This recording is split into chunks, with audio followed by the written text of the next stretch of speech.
I'm rocking my peers, putting suckers in fear, making the tears rain down like a monsoon. Listen to the bass go boom, explosion, overpowering, over the competition. I'm towering, wrecking shop. When I drop these lyrics that'll make you call the cops. Don't you dare stare, you better move. Don't ever compare me to the rest that'll all get sliced and diced. Competition's paying the price. I'm gonna knock you out. Mama said knock you out. I'm gonna knock you out. Mama said knock you out. I'm gonna knock you out. Mama said knock you out. I'm gonna knock you out. Mama said knock you out.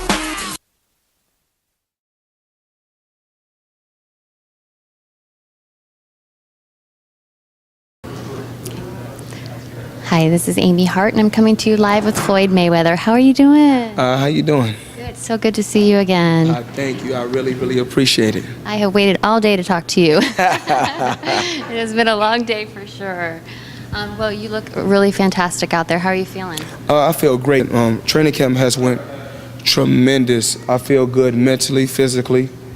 My team is ready to go. Rafael Garcia has done a hell of a job with my hands. And Roger has done a hell of a job. Outside the ring, my business team, Al Heyman, Leonard Ellaby, is working hand in hand and getting things taken care of. So I feel great. Good. So what was your final determination that you wanted to fight Cotto? What made you want to fight him? It's not. It's a fight. That had to happen. You know, he's the king of 154. I'm the pound for pound king. You know, I've been dominating in the sport now for 16 years, and I'm just putting the final touches on my Hall of Fame legacy. And you know, it wouldn't be good if I didn't put Cotto. You know, absolutely. If I didn't have a Cotto name under my belt. So you feel like he has a mental agility to match yours in the ring?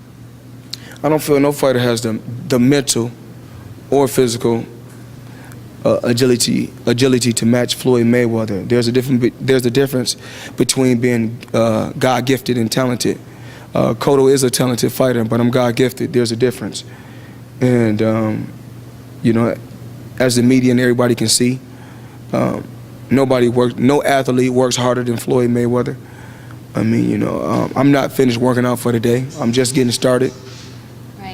Now, with that being said, I mean, you are a champion. You're one of the best fighters in the world, and my favorite. So tell me, what does it take to be a champion like you? What does it take? It takes. You got to be ready mentally.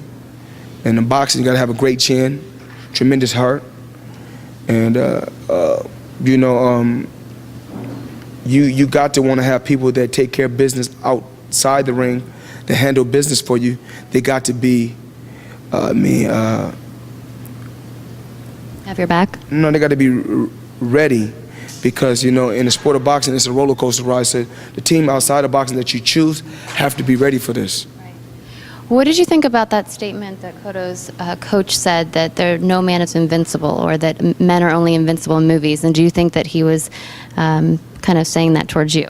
Well, it's more like, well, I guess we're living in a movie. I guess Floyd Mayweather is living in a movie. You are kind of invincible, aren't you? I mean, at this particular time, well, he probably was talking about no man is invincible, because he's probably talking about because Cotto got a couple losses. But I look at Cotto as an undefeated fighter, because he fought one guy at a catch weight, you know, where he wasn't 100% hydrated, and he fought another guy that was cheating. You know, me myself, I like to be on the even playing field. And, you know, I commend Cotto on, you know, stepping up to the test. I mean, stepping up to the table, taking the random blood and urine test, you know, just to show the world that our sport is clean and our sport is fair. Absolutely. So what is the biggest misconception about Floyd Mayweather? I really don't know. Well, I mean, you know, a lot of people don't know the good stuff that you do, the community work, the charity work. I mean, the main thing, I don't try to get publicity for the things that I do, you know, for the American citizens. I mean, I do it from the heart. You know, if I'm in a position to give back, why not? Absolutely. You probably know this, but you're one of the highest revenue generating athletes in Nevada. You give a lot to the community. Do you feel like the state officials were fair with you during, all the things that you've been through in the trial and so forth? I mean, I think Nevada is, of course, an unbelievable state. Las Vegas is the best city in the world. Right. I mean, things happen. You go through ups and downs. Only thing I can do is take the good with the good, take the bad with the bad. Absolutely. I think it's a great thing. I think in the last 3 or 4 fights that I was able to generate to bring $1 billion revenue to the city of Las Vegas, Nevada. I think that was unbelievable. Unbelievable. And I want to continue to, like I said before, put asses in the seats. Continue to let people tune in and watch me on pay-per-view. I mean, I think it's a great thing because I hold the record for pay-per-view. I broke all records in the sport of boxing. I think it's a great thing as far as pay-per-view. Highest gate, landed on the highest percentage. And like I said before, I owe thanks to my team, Al Heyman. I think I'm the highest paid athlete in sports right now, so it's a great thing. It is. Now, I had a question one time. UFC and MMA are kind of becoming, big here. And would it help possibly to have scorecards after each round? Because we never know exactly what's going on. Well, I think like I said before, I don't have anything negative to say about Dana White. I heard, he took some shots at me in the past, but I don't have nothing negative to say about him. I wish him nothing but the best in his career and with what he's doing. And, true story I'm gonna tell you about Dana White. I can remember Dana White was a little square guy, and my uncle Jeff Mayweather was helping him out with my uncle Jeff taught him about boxing, boxing aerobics. He was doing that one particular time.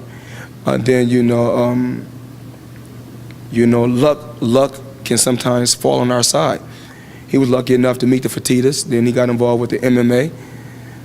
And then it's a great thing. And at one particular time when no one was dealing with Dana White, he wanted me to wear a little patch that he had was called a Bullenbizer. Right. It was like a little dog. I told him I'd wear it for him when no one else was dealing with Dana at this particular time. Wow. But he's a great guy. I wish him nothing but the best with the UFC. Of course, we know the UFC stands for undefeated Floyd's champion, so that's a great thing. Right. And I wish everybody, in mixed martial arts and in MMA, nothing but the best. It's crazy that, we set the trends for everything. Boxing has set the trends, that we started off with weight classes. Now the UFC got weight classes. Right.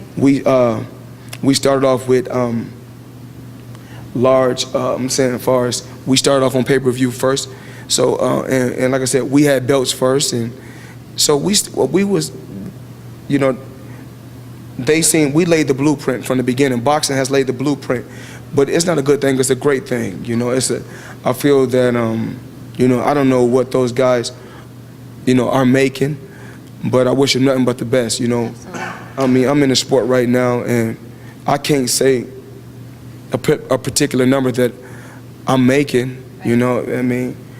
But I'm in a position to where in the next two or 3 years, I have a chance of making over $400 million. Wow. Well, congratulations, you deserve it.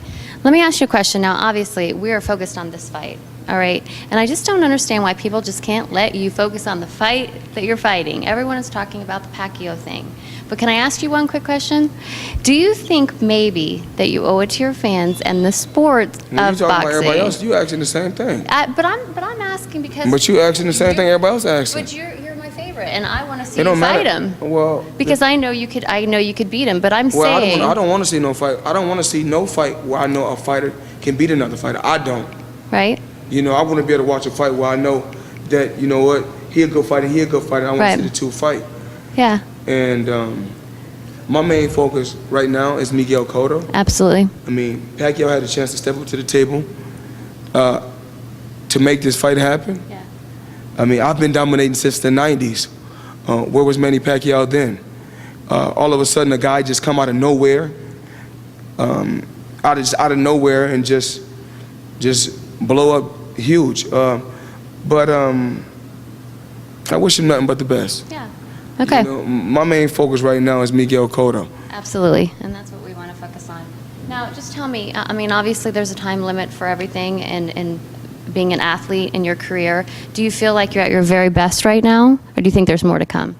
I really can't say. I mean, at this particular time, I really haven't took no abuse in the sport of boxing. Normally, a fighter be done about 27, 28. Yeah.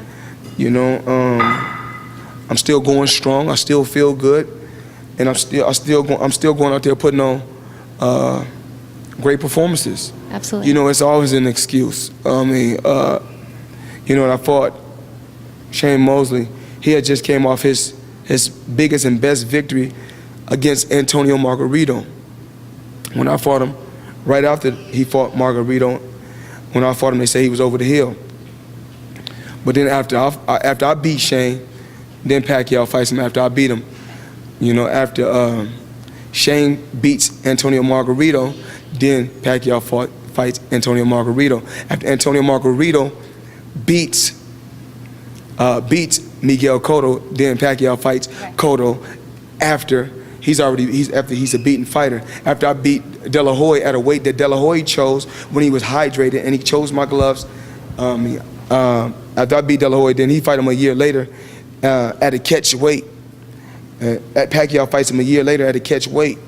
After I clearly beat Marquez, then he comes back. He really loses to Marquez every time they fought. But you know, of course, economic-wise, this is a business at the end of the day. Even though it's a sport, it's a business. They wasn't going to let Marquez get his hands raised because that would have cost, you know, the economy billions of dollars. Absolutely. Well, we're going to focus on this fight, and we're excited for May 5th. It's going to be a big one, and I wish you the very best of luck in everything you do in your career, and you know I'm a big fan. Thank you. I appreciate the support. I just want all the fans to tune in May 5th. If you can't come to Las Vegas, buy it on pay-per-view.